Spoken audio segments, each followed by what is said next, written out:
Salut la gang! Aujourd'hui, Tir et Survie devait être en congé, mais j'ai décidé de faire une petite vidéo pareille parce que j'ai recommencé à jouer à un jeu dernièrement. Quand j'ai changé d'ordinateur, il a fallu que je réinstalle certains trucs et j'ai réinstallé ce jeu-là. Je me suis demandé si le jeu pouvait apporter certaines complémentarités au survivalisme. Donc, aujourd'hui, je vous présente un jeu qui s'appelle This War of Mine. This War of Mine est un jeu de stratégie et de survie en temps réel développé et publié par 11-bit Studio.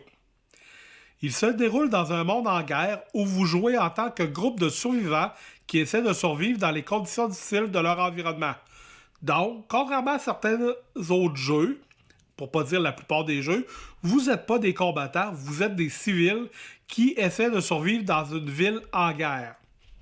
Vous devrez gérer des ressources limitées telles que la nourriture, les médicaments, les matériaux de construction, tout en prenant des décisions éthiques et morales sur la façon de survivre et d'aider les autres ou pas. Donc, chaque fois que vous prenez une décision, chaque fois que vous allez looter durant la nuit, ça peut apporter des conséquences à vos personnages. Le jeu met en avance les conséquences de vos choix et vous montre l'impact sur votre groupe de survivants ainsi que sur le monde qui vous entoure. Par exemple, si quelqu'un vient cogner à votre porte et vous demande de l'aider, si vous acceptez de l'aider, ben, ça peut vous donner des récompenses ou pas. Si vous acceptez pas de l'aider, ben, ça vous donnerait certainement pas de récompense, mais ça peut vous emmener des mauvais côtés aussi. Ou ça peut être quelqu'un qui vient vous voir pour vous demander un service, pourrais-tu venir m'aider, mais c'est un piège. Donc, il faut apprendre à gérer ces demandes-là. En Pologne, le jeu This War of Mine a été utilisé dans le but d'enseigner aux élèves sur les réalités de la guerre et de la vie en temps de conflit. Donc, le jeu This War of Mine a été utilisé dans les écoles. Il a été considéré comme un moyen innovant pour sensibiliser les jeunes à la violence, aux choix difficiles et aux conséquences éthiques qui découlent de la guerre. L'objectif était d'aider les étudiants à comprendre les impacts durables de la guerre sur les civils et de les encourager à réfléchir sur la paix et à la résolution pacifique des conflits. Le jeu This War of Mine se passe dans une ville fictive du nom de Pogoren, qui ressemble à Sarajevo en Bosnie-Herzégovine pendant la guerre bosniaque des années 90. C'est sur cet événement-là, on sait un peu tout ce qui s'est passé durant ces années-là. Il y a eu il y a eu des gens qui ont été maltraités, il y a eu des affaires qui se sont passées qui n'étaient pas très très correctes. Il y a même des casques bleus canadiens qui ont été là. Certains de mes chums ont été là. Son revenu n'était plus vraiment les mêmes parce qu'ils ne pouvaient pas intervenir, mais on n'embarquera pas là-dedans. Le concept part de là. Mais ça pourrait être, plus près de chez nous, n'importe quelle ville présentement en Ukraine. La partie se déroule en journée, chaque jour étant divisé en deux, soit le jour et la nuit.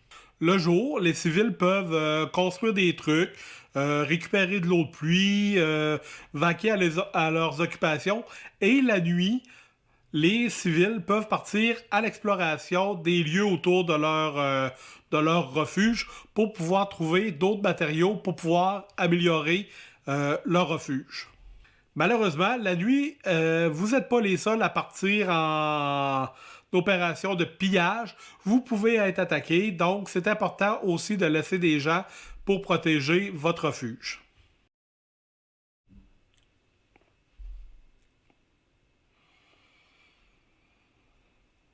« 8-bit Studio, oh yeah! »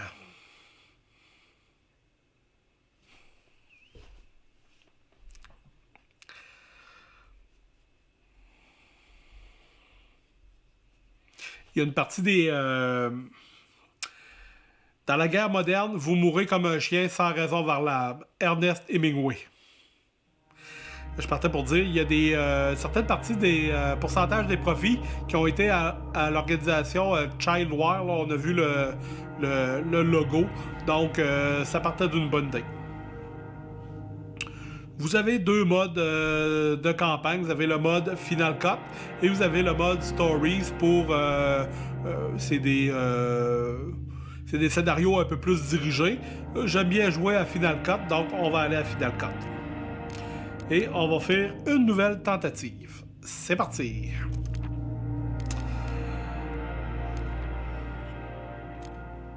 Vous avez le choix de votre équipe.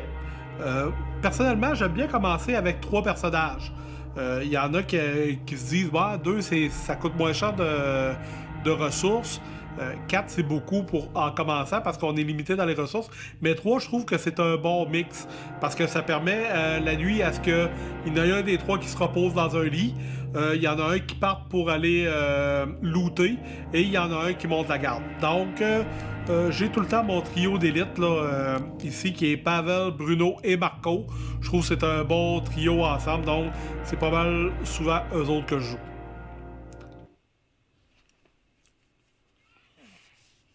La musique, l'ambiance, là, c'est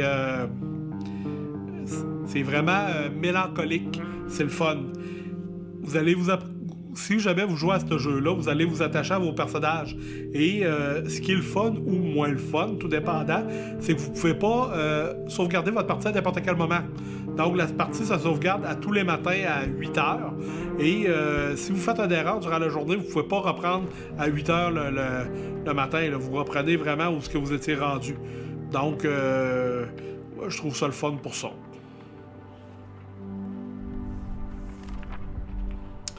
Depuis combien de temps ce siège dure-t-il? Difficile à dire car chaque jour est une lutte pour survivre. La cité grouille de tireurs d'élite. Les bombardements ont lieu presque toutes les nuits. Les téléphones ne fonctionnent pas. Il y a pénurie de nourriture et de médicaments et de nombreux habitants se retrouvent sans abri. Vous allez voir, le ton du jeu est tout le temps comme ça. C'est tout le temps mélancolique, triste. Vous voyez, on peut quasiment ressentir la misère des personnages. Bruno et Marco ont toujours été de bons amis. Donc, lorsque la guerre a éclaté, ils ont décidé de rester ensemble. Ils se sont rencontrés Pavel en cherchant des provisions.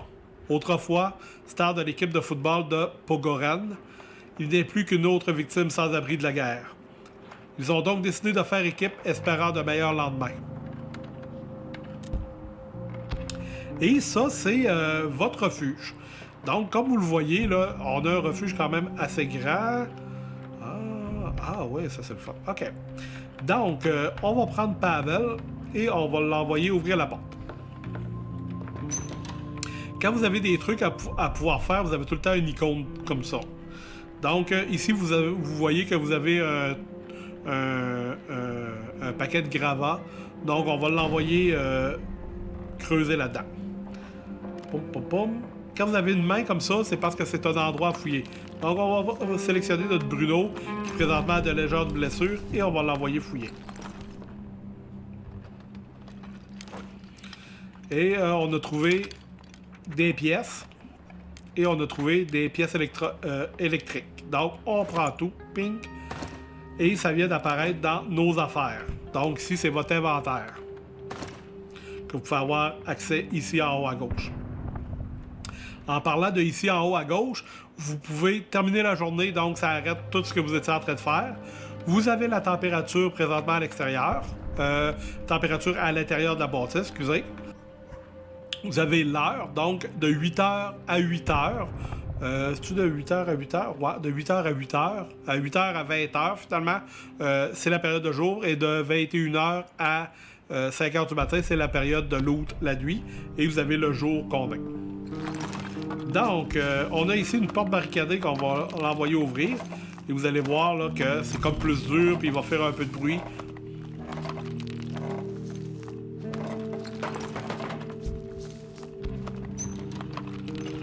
On va l'envoyer fouiller.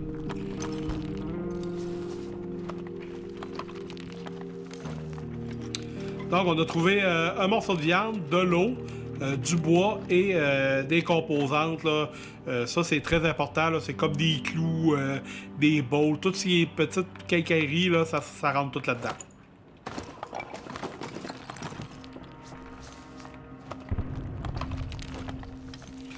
On a trouvé des herbes, des pièces, on prend toutes.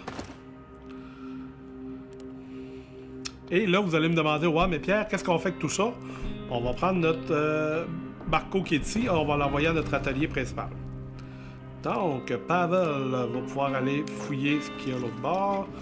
Donc, encore une fois, du bois, de l'eau, on prend tout. On aime bien ça. On a Pavel qui s'en va dehors.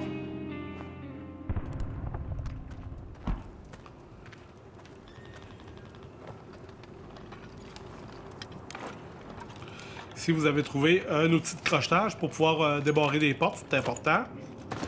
Et on va l'envoyer fouiller ici.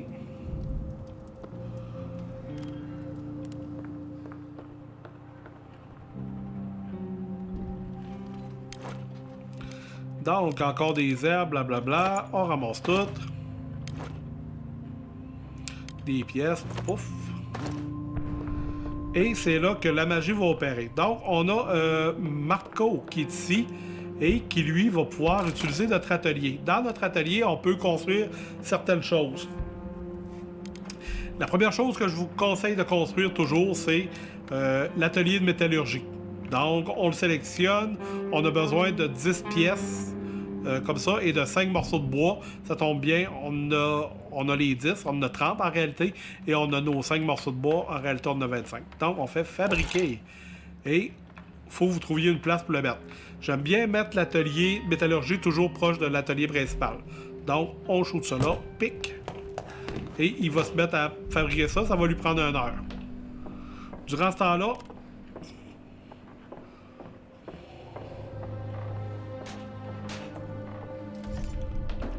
on va envoyer notre Bruno ici au sous-sol. Et on va sélectionner, on va l'envoyer ici, lui, en haut. Donc, étant donné que c'est en temps réel, il faut quand même être rapide là, pour envoyer nos personnages fouiller un petit peu partout. Mais une fois que le premier fouillage est fait, vous n'avez plus de trucs à fouiller dans la maison. Donc,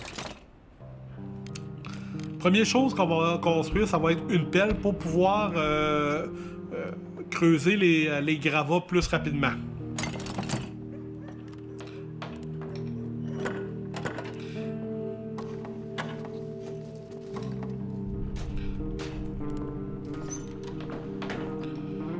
Donc, si on se concentre ici, si on envoie Bruno venir creuser dans les gravats, vous allez voir là, combien de temps que ça, la ligne ici, là, c'est le temps que ça prend pour pouvoir creuser là-dedans. Donc, ça, il est comme à main nue, ça prend pas mal de temps. Ça prend un temps fou sans pelle. Donc, là, il n'y a pas de pelle parce qu'on vient de la construire. On va l'arrêter. Et on va le renvoyer avec la pelle cette fois-là. Vous voyez, la ligne avance beaucoup plus vite. Bon, oh, Marco, il est ici. On va le renvoyer. Et cette fois-là, on va se construire un pied de biche. Barre à clous.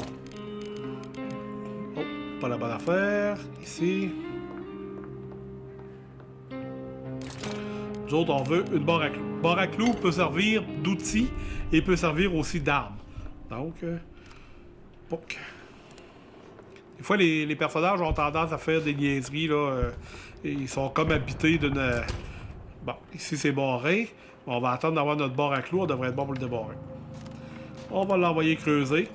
La pelle s'est transférée automatique du sous-sol au 4e étage. Pas de problème. Comme vous voyez ici, là, avant, c'était un cadenas. Là, on a eu l'icône de... qu'on peut l'ouvrir avec la barre à clous. Donc, on va l'ouvrir.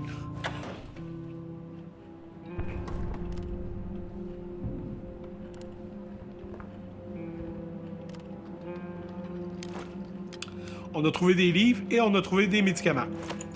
Les médicaments, bandages, c'est toutes des choses là, qui valent une certaine, un certain montant d'argent dans ce jeu-là. Là. Des choses qui sont importantes à avoir. Quand on a la porte barricadée, là, c'est plus compliqué, donc c'est plus dur à ouvrir.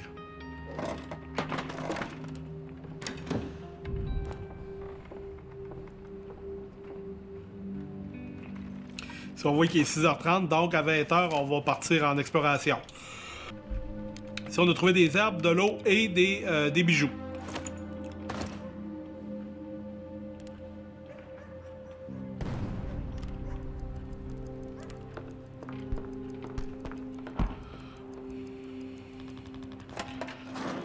Comme j'ai juste une barre à clous, le premier qui est arrivé entre les deux a pu utiliser la barre à clous pour ouvrir ça, mais le deuxième n'a pas pu.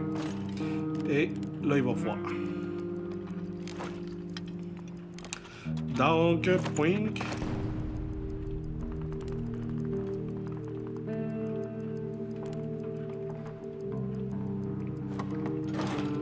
Bon, on n'aura pas le temps.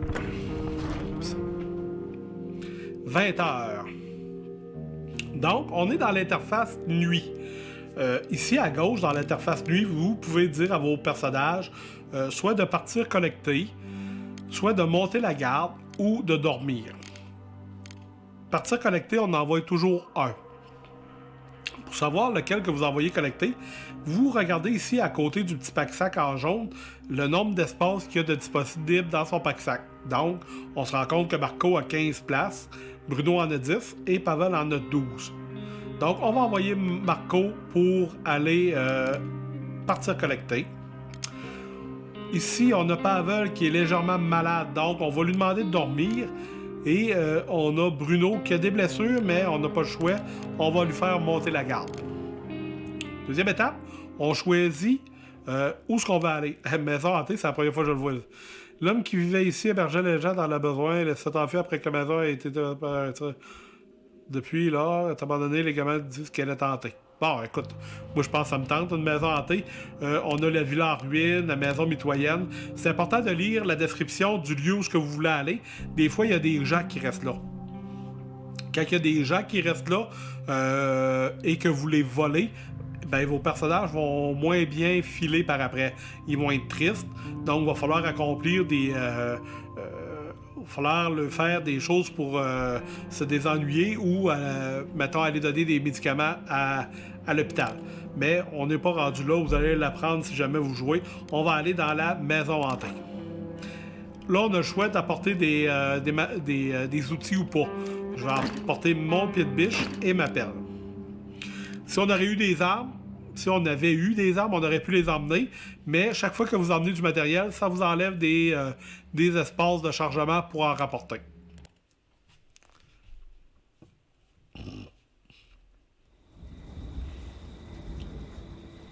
La maison est déserte. Je ne m'attends pas à trouver quelqu'un à l'intérieur.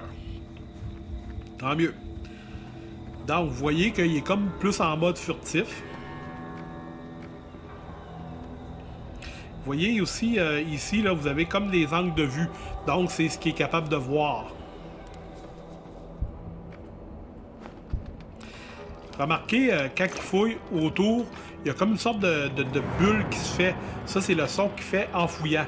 Donc, s'il y a des gens qui sont dans la maison et qui vous faites une grosse bulle de bruit, donc vous défoncez la porte ou peu importe, le bruit va plus loin, ça peut les alerter, ils peuvent venir vous attaquer. Donc, on a des cartouches vides, des composantes, de l'eau propre, une bouteille d'eau et du bois. Ben, on ramasse tout ça, nous autres.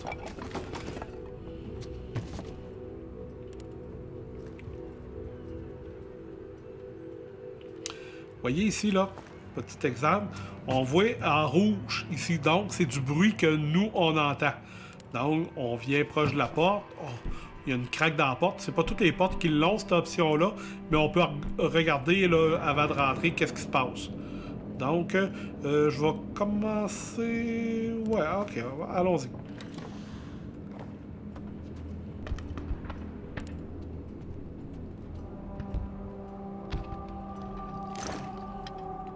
Oh, il y a du stock. Donc, on a de la viande, des légumes, des herbes, des balles, du sucre qui peut nous servir à fabriquer de la boisson et du bois. Donc, wow, on est chanceux.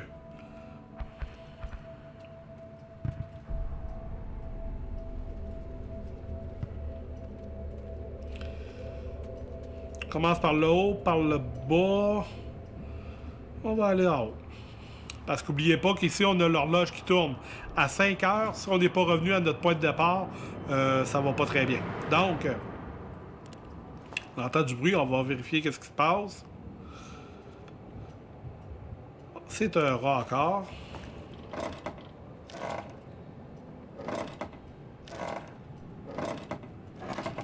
Quand on a une porte avec barricade comme ça, c'est parce que la porte a été barricadée. Donc, il faut arracher tout ça.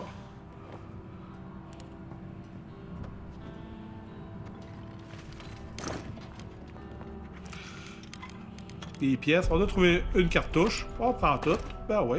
Quand on a une loupe comme ça, c'est des trucs à observer, des trucs à regarder. Subira.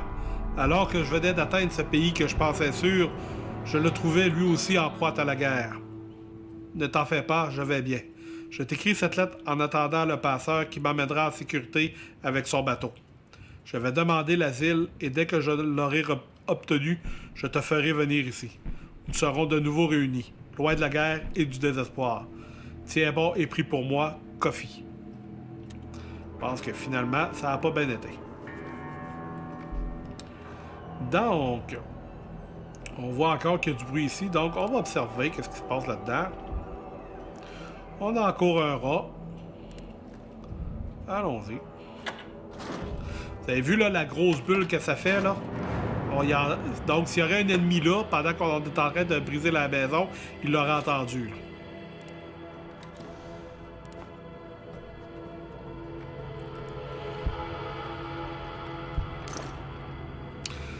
Donc, on est comme rendu à l'endroit qu'il faut faire des choix. Parce que là, on est comme... Il nous reste juste un emplacement et ces trois trucs-là, on les a pas. Je vais prendre les livres parce que normalement, les livres, ça s'échange bien. Les cigarettes aussi, malheureusement. Ouais.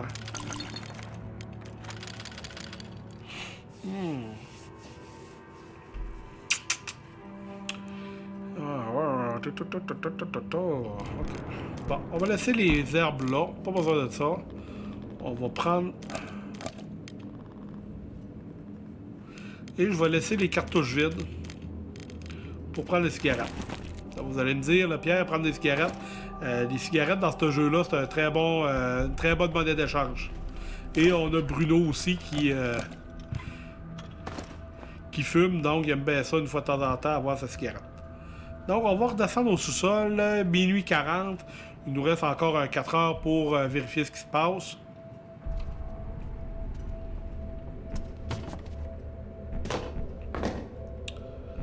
On va regarder juste pour être sûr qu'on ne voit pas de fantômes.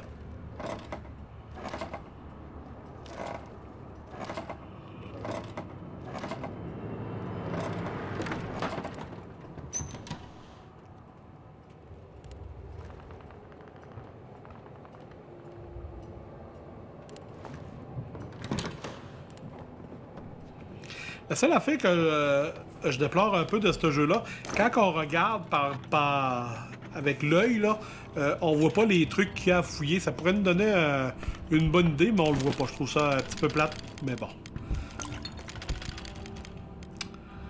Ouais. Écoutez, moi, je vais laisser la balle là et je vais prendre de ces pièces-là parce que je sais que dans le jeu, c'est très important, ces pièces-là. Dans le bois, on est capable de s'en passer.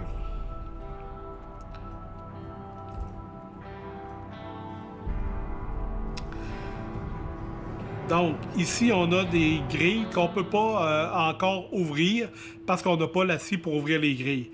Et vous voyez là que ça descend encore d'un étage. Donc, il va probablement falloir revenir un autre jour pour pouvoir finir de tout vider comme il faut. Ah oui, c'est pas mal sûr qu'on va revenir. Il y a beaucoup de trucs.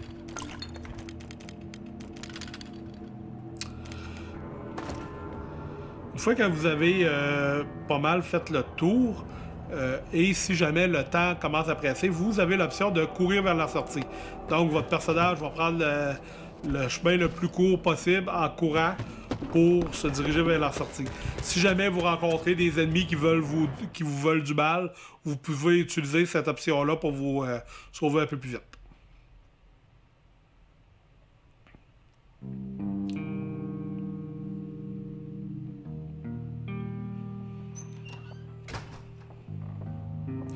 Bonjour, regardez un peu tout ça. J'aimerais pouvoir en ramener autant chaque nuit. Ouh.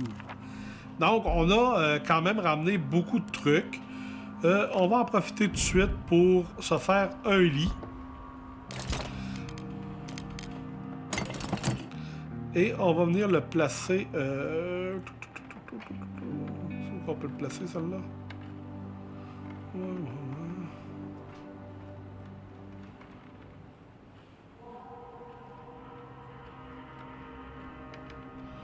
On va le placer là, pink. Donc, il va aller nous faire un lilas. Un lilas.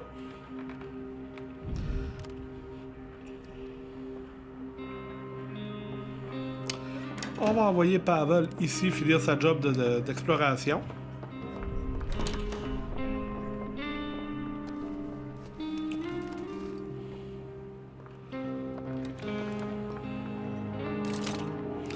Vous avez la possibilité, là, à votre atelier, ou ben non, tous les petits trucs que vous allez faire, de les upgrader. Donc, une fois que vous les avez upgradés, vous pouvez faire d'autres trucs intéressants. Donc, vous avez l'atelier ici à gauche et vous avez la petite flèche à droite plus. Vous cliquez là-dessus. Si vous avez assez de matériaux ici, ça va vous donner la possibilité d'améliorer votre setup et ça va vous dire combien de temps ça va prendre. Donc, c'est parti.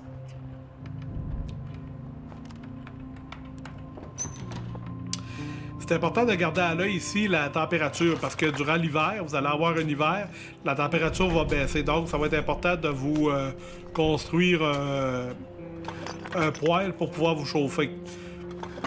C'est sûr qu'il y a un petit manque de réalisme là-dedans, dans le sens que vous allez construire un seul poêle pour une aussi grosse bâtisse, mais bon.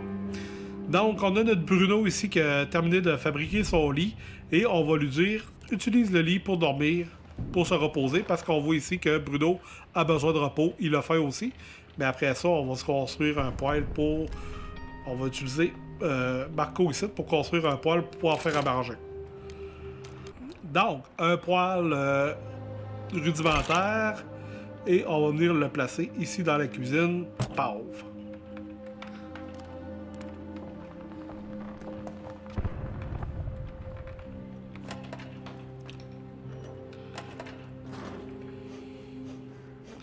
Souvent, vous allez avoir quelqu'un qui va venir cogner à votre porte. Je ne sais pas si on va l'avoir aujourd'hui ou ça va aller demain. Souvent, une journée sur deux, il y a quelqu'un qui va venir cogner à votre porte, soit pour vous demander de l'aide, pour vous offrir des trucs. Vous avez aussi le monsieur qui vient pour échanger des trucs. Lui, il était très intéressant parce qu'il vous permet d'avoir des matériaux sans aller les chercher, là. Si vous avez des choses à lui échanger, là, il est très open là-dessus. Donc, est-ce qu'on a tout exploré ce qu'on avait dans la maison? Oui.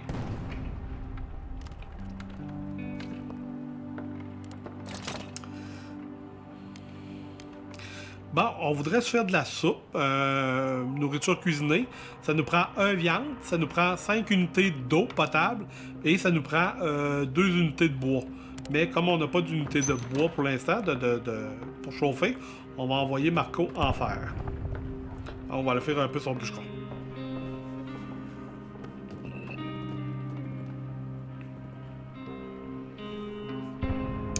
Tout dépendant quel personnage vous prenez pour faire tel truc, ça va lui prendre moins de trucs ou plus de trucs. Donc, je sais que si je prends Marco pour faire à manger, il est moins bon là-dedans que Bruno. Donc, je vais essayer d'envoyer Bruno qui va utiliser moins de ressources pour faire le même résultat.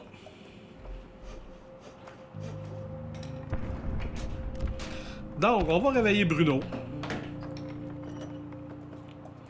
Et on va l'envoyer ici sur le poêle faire à manger.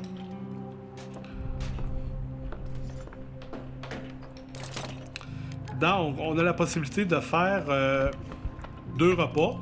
Pour faire 2 repas, ça nous coûte 1 viande, 1 légume, 5 eaux et 2 combustibles. Donc, on va se faire au total 4 repas. Puis ça va lui prendre 1 heure. Et c'est parti.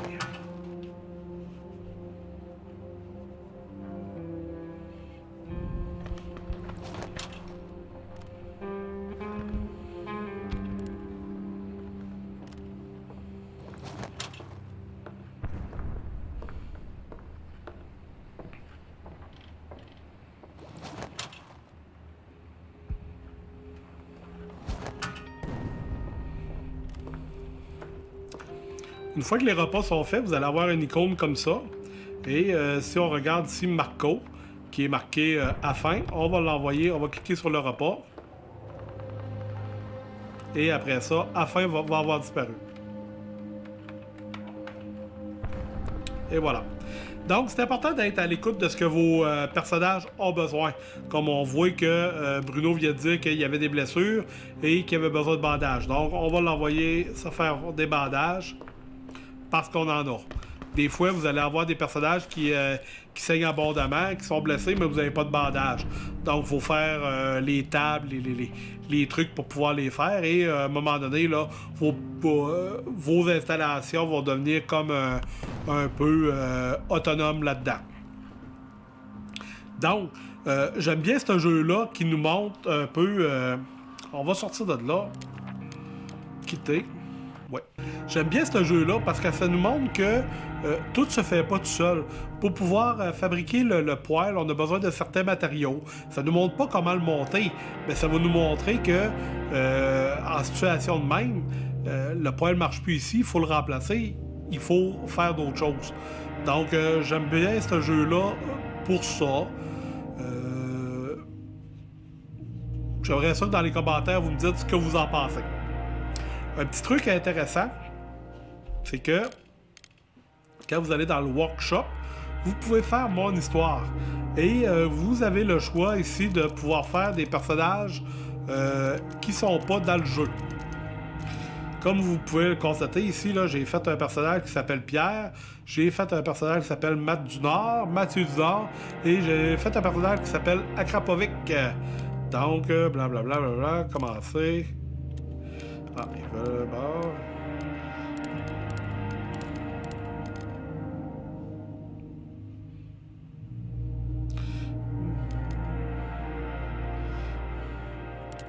En tout cas, il faudrait que je choisisse des trucs, là. Mais en tout cas, vous avez la possibilité de faire des personnages. Donc, la gang, si une série de vidéos avec les personnages Pierre, Matt du Nord et Akrapovic vous intéresse, vous me le laissez en commentaire et je vais commencer une partie avec ces trois personnages-là et on va voir un peu où ils sont capables de se rendre. Donc, c'est la fin de la vidéo. J'espère que vous avez trouvé ça intéressant. J'espère que vous partagez un peu mon idée que certains jeux peuvent nous emmener un petit côté survivaliste qu'on n'a pas certainement dans d'autres jeux. J'ai 3-4 autres jeux aussi qui sont spéciaux un peu comme ça. Si vous voulez que je vous les présente, laissez-moi le savoir dans les commentaires si c'est quelque chose qui vous intéresse. Je vais vous faire une petite vidéo de présentation un peu comme celle-là là, pour chaque jeu. Juste avant de terminer, j'aimerais remercier les gens qui prennent la peine de passer par mes liens pour acheter des choses sur Amazon. C'est grâce à vous si j'ai été capable d'acheter le rideau vert que j'ai à l'arrière qui fait que ma personne est sur un fond transparent finalement que vous pouvez me voir en surimpression sur le jeu. Donc j'ai payé ça avec les sous que j'ai ramassés d'Amazon. Donc la gang qui fournissent Amazon, je vous remercie beaucoup. Je tiens aussi à remercier les Patreons. Mois après mois, continuez à m'encourager en continuant à donner des sous. Donc la gang, c'est super apprécié. Je vous aime beaucoup. Continuez comme ça. Et pour les autres, n'oubliez pas, un petit commentaire, un pouce si vous avez aimé la vidéo. Et je vous dis à la prochaine. Bye bye.